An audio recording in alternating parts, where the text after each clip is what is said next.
Welcome back. To ensure effective implementation, schools should also have procedures in place to monitor the fidelity of their implementation.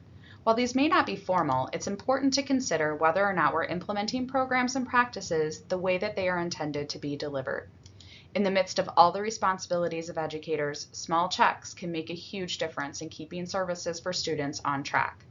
The graphic on this slide provides one way to think about fidelity and includes the elements of adherence, exposure, quality of delivery, program specificity, and student engagement. When we discuss adherence, we are focused on how well we stick to implementing the plan, curriculum, or assessment as it was intended to be implemented based on research. For an intervention program, this may mean how well teachers implement all pieces of an intervention in the way they were intended to be implemented. It doesn't necessarily mean that teachers should follow a script word for word, but that covering certain content with appropriate pacing and relevant language and techniques are important. The second domain, duration or exposure, refers to how often a student receives an intervention and how long an intervention lasts. When thinking about fidelity, we are considering whether the exposure and/or duration being used with a student matches the recommendation by the author or publisher of the curriculum or program. In the case of intervention programs, developers and researchers typically specify the required exposure or duration that is needed for the intervention to be effective for most students. If the intervention developer calls for the intervention to be implemented 3 days a week at 45 minutes each day, we want to make sure that the student is receiving that particular dosage. Not only is it important to adhere to the plan or curriculum or assessment, but it's also important to look at the quality of delivery. This refers to how well the intervention is delivered. For example, are effective teaching practices being used? Quality instructional delivery also means that teachers are engaged in what they're teaching and animated in their delivery, not simply reading from a script. Providing teachers with constructive feedback on their instructional delivery is one way to improve the quality of delivery for interventions. You'll learn more about effective teaching practices to support your delivery as we continue through these modules. Another component of fidelity that's not often considered is program specificity, or how well the intervention is defined and how different it is from other interventions.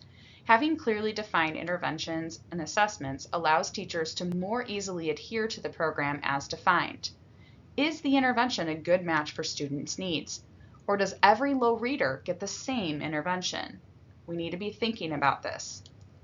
An additional element of fidelity that is important to focus on is student engagement, or how engaged and involved the students are during the intervention or activity. Following a prescribed program alone is not enough. Consider whether or not competing behaviors make it difficult for students to take part in the intervention as designed. During the delivery of interventions, teachers may need to use behavior management strategies to prevent student problem behaviors, including providing choice, adding elements of competition, and offering frequent opportunities to respond. As you can see, fidelity is more comprehensive than we often think it is, and it's critically important to our student success. Implementation is like a math equation. We could purchase the greatest evidence-based practice or program, but not implement it with fidelity, and as a result, we won't see effects. Conversely, we could implement something with fidelity that doesn't have research or evidence to support its use. In either of these situations, we likely won't see effects on our student outcome data. What we should be looking for is the combination, an evidence-based practice or program implemented with fidelity.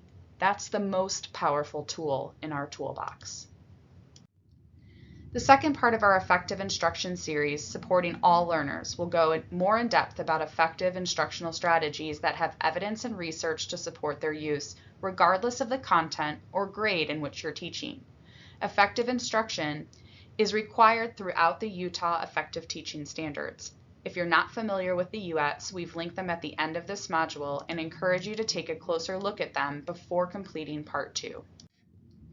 In summary, it is imperative to integrate research-based curricula and evidence-based practices or programs throughout all levels of the MTSS framework. This will ensure that all students, regardless of their unique learning needs, are supported. You'll take a quiz before exploring the second part of this module and the effective instructional strategies that cut across grade levels, content areas, and can be used in tandem with research-based curricula and evidence-based programs. You'll now take a quiz covering content from this first part.